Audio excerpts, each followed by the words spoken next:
Бауырым, әйеліңе көтерме қол, қасыңда жүрмейді бекерге ол. Егер сен қиындыққа ұшырасаң, табады одан оңай өтерге жол.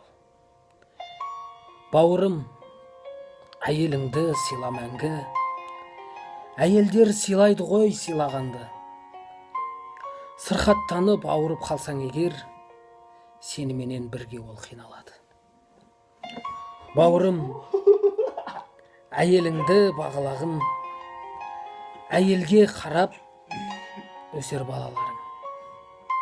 Еркек деген атыңа кір келтірмей, дәл сені әйеліңдей бағалар кім. Бауырым, әйеліңді жылатпағын, әйеліңнен басқаны ұнатпағын. Ұрып соғып әйелге қол көтерсең, қарындаспен әпкеңді жылатқан.